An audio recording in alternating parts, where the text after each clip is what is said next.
আসসালামু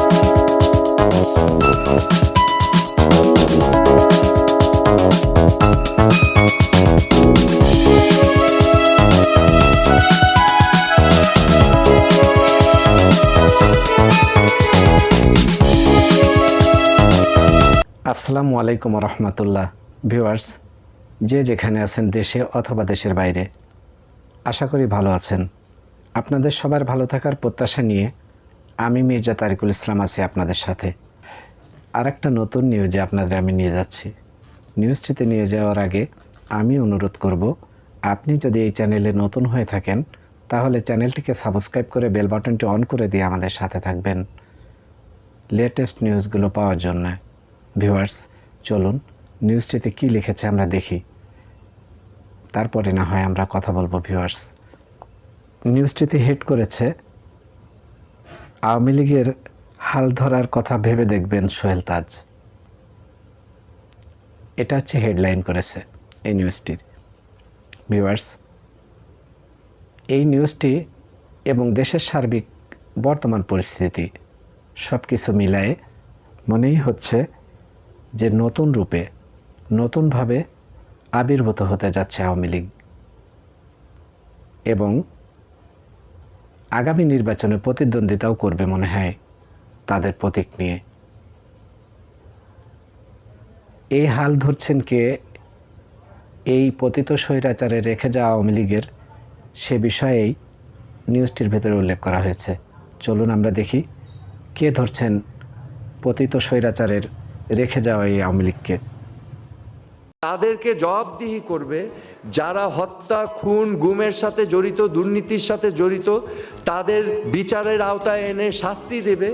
এবং আওয়ামী লীগ যখন ক্লিন হবে তারপরে যদি তারা চায়।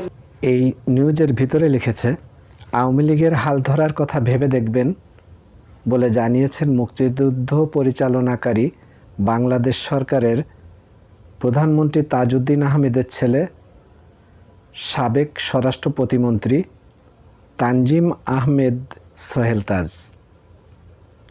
তবে এজন্য তিনি শর্ত দিয়েছেন, আগে দলের ভেতরে সব অনিয়ম দুর্নীতি দূর করতে হবে। গতকাল শনিবার বাংলা একাডেমিতে এক আলোচনা সভায় সোহেল তাজ এসব কথা বলেন। এ সময় তাজউদ্দিনের বড় মেয়ে শারমিন অভিযোগ করেন, নতুন প্রজন্মের মুক্তিযুদ্ধের সঠিক ইতিহাস জানতে দেয়নি মুজিব পরিবার। গোপন রহস্যগুলো বের হয়ে যাচ্ছে আস্তে আস্তে, মুজিব পরিবারের কথাগুলো বের হচ্ছে। চলুনের ভেতরে আরও কী লিখেছে আমরা শুনি। মুক্তিযুদ্ধ কিংবা এর আগে ও পরের ইতিহাসে প্রথম সারিতেই আসে জাতীয় নেতা তাজউদ্দিন আহমেদের নাম। তবে স্বাধীনতার পর তার কৃতিত্বের বর্ণনা কমই উঠে এসেছে। বাংলা একাডেমির আয়োজিত শতাব্দীর কণ্ঠস্বর তাজউদ্দিন শীর্ষক সভায় তার রাজনৈতিক জীবনের স্মৃতিচারণ করেন মেয়ে শারমিন আহমেদ ও ছেলে সোহেল তাজ। এ সময় তাজউদ্দিনের বড় মেয়ে শারমিন আহমেদ বলেন, 32 নম্বর থেকে ফিরে তাজউদ্দিন আহমেদ বলেন, মুজিব ভাই স্বাধীনতার ঘোষণাপত্রে সই করলেন না। 23 বছরের আন্দোলন বিফল। একসঙ্গে আত্মগোপনে গিয়ে মুক্তিযুদ্ধ চালানোর কথা থাকলেও শেষ মুহূর্তে সেই সিদ্ধান্ত থেকে সরে আসেন বঙ্গবন্ধু। স্বাধীন দেশে বঙ্গবন্ধুর সঙ্গে দূরত্ব আর 4 নেতাদের হত্যার স্মৃতিচারণও করেন শারমিন। বলেন, মুক্তিযুদ্ধের সঠিক ইতিহাস নতুন প্রজন্মকে জানতে দেওয়া হয়নি, জানতে দেয়নি শেখ পরিবার। শারমিন আহমেদ আরও বলেন, নতুন প্রজন্মকে মুক্তিযুদ্ধের সঠিক ইতিহাস জানতেই দেওয়া হয়নি, তাহলে আওন করবে কিভাবে? শেখ পরিবার গল্প মনে করে এখনকার বাচ্চারা। 1975 সালের পর আওয়ামী লীগের হাল ধরেছিলেন জোহরা তাজউদ্দিন। বর্তমান প্রেক্ষাপটে সোহেল তাজ কি একই কাজ করবেন? কি ভাবছেন তিনি? এমন প্রশ্নের উত্তরে সোহেল তাজ বলেন, আওয়ামী লীগ যখন নিজের আত্মসমালোচনা করবে, দুর্নীতি মুক্ত হবে, তখন নেতৃত্ব দেওয়ার প্রশ্ন এলে আমি ভেবে দেখব। এ সময় মুক্তিযুদ্ধের সব ইতিহাস উন্মুক্ত করে দেওয়ার দাবি জানান সোহেল তাজ। ভিউয়ার্স, এই ছিল এই নিউজটির সম্পূর্ণ অংশ। এই নিউজটি প্রকাশ করেছে ইন্ডিপেন্ডেন্ট টেলিভিশনের অনলাইন পোর্টালে। ভিউয়ার্স, সোহেল তাজ যে শর্ত আরোপ করেছেন, আমার বিশ্বাস সোহেল তাজের এই কথাগুলো হয়তো আওয়ামী লীগকে পুনর্গঠন করে সামনে নির্বাচনেও নৌকা প্রতীক তার নেতৃত্বেই নির্বাচন করবে।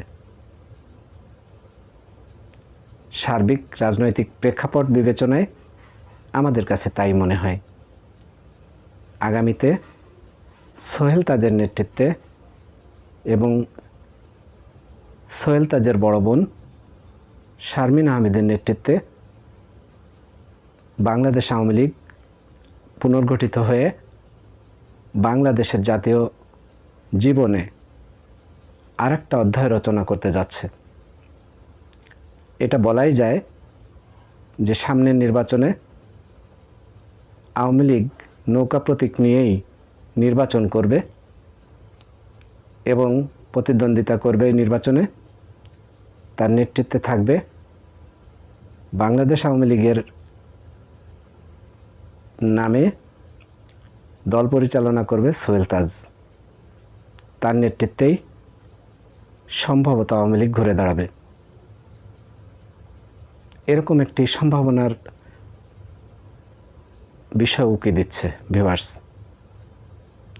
আমরা জানি না কী হবে রাজনৈতিক প্রেক্ষাপট, তবে আমাদের মনে হয় যে সামনের দিনগুলোতে রাজনীতির একটা নতুন মেরুকরণ হতে যাচ্ছে। শেখ পরিবারকে বাদ দিয়েই বাংলাদেশ আওয়ামী লীগ বাংলাদেশে পুনর্জন্ম দিতে যাচ্ছে। ভিউয়ার্স, এই পর্যন্তই। আপনারা যে যেখানে আছেন ভালো থাকবেন, দেশে অথবা বিদেশে। সবার প্রতি রইল আমাদের শুভকামনা। ভিউয়ার্স, যেখানে আছেন দেশে অথবা দেশের বাইরে, সবার প্রতি রইল আমাদের শুভকামনা। আন্তরিক অভিনন্দন। রাজনৈতিক বিশ্লেষণ শোনার জন্য সামনের দিনগুলোতে আমাদের সাথে থাকবেন। ভালো থাকবেন আপনারা সবাই। এখানে বিদায় নিচ্ছি। আমি মির্জা তারিকুল ইসলাম। দেখা হবে অন্য কোনো সময়।